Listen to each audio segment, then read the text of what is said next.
ಚಿಂದಿ ಉಡಾಯಿಸೋ ಖಾರ ಬಣ್ಣ ರುಚಿಯನ್ನು ನೀಡುತ್ತದೆ. ಮೆಣಸಿನ ಪುಡಿ ಚಿಂದಿ ಉಡಾಯಿಸೋ ಖಾರ ಬಣ್ಣ ರುಚಿ.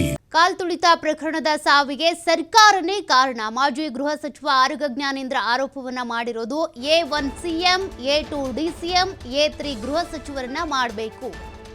ಸರ್ಕಾರವೇ ನೇರ ಹೊಣೆ ಈ ಪ್ರಕರಣಕ್ಕೆ ಸಂಬಂಧಪಟ್ಟಂತೆ ಅಂತೇಳಿ ಮಾಜಿ ಗೃಹ ಸಚಿವ ಆರಗ ಜ್ಞಾನೇಂದ್ರ ಆರೋಪ ಮಾಡಿದ್ದಾರೆ. ಈ ಕೇಸ್ನಲ್ಲಿ A1 CM, A2 DCM, A3 ಗೃಹ ಸಚಿವರನ್ನಾಗಿ ಮಾಡಬೇಕು. ರಾಜ್ಯಪಾಲರು CM DCM ಇದ್ದ ಕಾರ್ಯಕ್ರಮ ಇದು. ಆದರೆ ಕಾರ್ಯಕ್ರಮಕ್ಕೆ ಪ್ರೋಟೋಕಾಲೇ ಇರಲಿಲ್ಲ. ಸೆಲ್ಫಿ ತೆಗೆದುಕೊಳ್ಳುವಲ್ಲಿ ಇವರು ಬ್ಯುಸಿ ಆಗಿದ್ರು. ರಾಜೀನಾಮೆ ಕೊಟ್ಟು ಜನರ ಮುಂದೆ ಕ್ಷಮೆ ಕೇಳಬೇಕಾಗಿತ್ತು.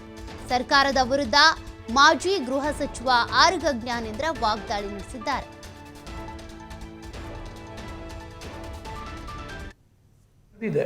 ನೀವು ಬನ್ನಿ, ನಾವು ಸೆಲೆಬ್ರೇಷನ್ ಮಾಡ್ತೀವಿ ಅಂತೇಳಿ ಇದೊಂದು ದುರಂತ. ಇದು ಈಗ ತಪ್ಪಿಸ್ಕೊಳ್ತಾ ಇದ್ದಾರೆ. ಜನರನ್ನು ನೀವೇ ಕರೆದು ಜನರಿಗೆ ಬಂದೋಬಸ್ತು ರಕ್ಷಣೆ ಕೊಡದೆ ಹೋದರೆ ಅದರ ನಿಜವಾದಂಥ ಕಲ್ಪ್ರಿಟ್ ನೀವೇನೆ. A1 ಮುಖ್ಯಮಂತ್ರಿ, A2 ಉಪಮುಖ್ಯಮಂತ್ರಿ, A3 ಗೃಹ ಸಚಿವರಾಗ್ತಾರೆ. ಯಾಕೆ ಮಾಡಲಿಕ್ಕಾಗಲಿಲ್ಲ? ಒಂದು ಆ್ಯಂಬುಲೆನ್ಸ್ ಇಡಲಿಲ್ಲ, ಅಲ್ಲಿ ಒಂದು ಫೈರ್ ವ್ಯಾನ್ ಇಡಲಿಲ್ಲ, ಒಂದು 3 KSRP ವ್ಯಾನ್ನ ಇಟ್ಕೊಂಡು ನೀವು ಮ್ಯಾನೇಜ್ ಮಾಡಲಿಕ್ಕೆ ಹೇಳಿದ್ರೆ ಏನಾಗ್ಬೋದು? ನನಗೆ ಗೊತ್ತಿದ್ದ ಹಾಗೆಯೇ ಪೊಲೀಸ್ ಮುಖ್ಯಾಧಿಕಾರಿಗಳು ಮಾಡಲಿಕ್ಕಾಗೋದಿಲ್ಲ ಅಂತ ಹೇಳಿದ್ದಾರೆ. ಇದನ್ನು ನಿಭಾಯಿಸೋದು ಕಷ್ಟ ಅಂತ ಹೇಳಿದ್ದಾರೆ. ಹರಿಬರಿನಲ್ಲಿ ಸೆಲೆಬ್ರೇಟ್ ಮಾಡುವಂಥ ಅವಶ್ಯಕತೆ ಏನಿತ್ತು? ಯಾರೋ 5 ಜನ ಪೊಲೀಸ್ ಅಧಿಕಾರಿಗಳನ್ನ ಸಸ್ಪೆಂಡ್ ಮಾಡೋದ್ರ ಮೂಲಕ ಅವ್ರ ತಲೆ ಮೇಲೆ ಹಾಕಿ ನೀವು ಸೇಫ್ ಆಗಲಿಕ್ಕಾಗೋದಿಲ್ಲ. ನಿಮ್ಮ ಹೃದಯ ಮುಟ್ಟಿ ನೋಡ್ಕೊಳ್ಬೇಕು ಮುಖ್ಯಮಂತ್ರಿಗಳು. ನೀವು ಮಾಡಿದ ಇದು ನೀವು ಕೆಟ್ಟತನ ಏನು ಅಂತೇಳಿ 11 ಜನರ ಸಾವಿಗೆ ನೀವೇ ಕಾರಣ, ನಿಮ್ಮ ಸರ್ಕಾರವೇ ಕಾರಣ. ನೀವು ಇಷ್ಟೊತ್ತಿಗಾಗಲೇ ಜನರ ಕ್ಷಮೆ ಕೇಳಬೇಕಾಗಿತ್ತು.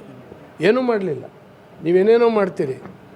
ಇವತ್ತು ಸಿಟ್ಟಿಂಗ್ ಜಡ್ಜ್ ನೇತೃತ್ವದಲ್ಲಿ ಎನ್ಕ್ವೈರಿಯನ್ನು ಮಾಡಬೇಕಾಗಿತ್ತು.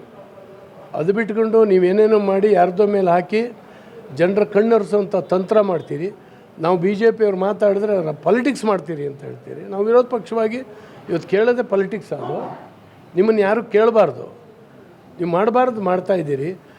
ಸರ್ಕಾರವೇ ಕರೆದಿದೆ, ನೀವು ಬನ್ನಿ, ನಾವು ಸೆಲೆಬ್ರೇಷನ್ ಮಾಡ್ತೀವಿ ಅಂತೇಳಿ ಇದೊಂದು ದುರಂತ.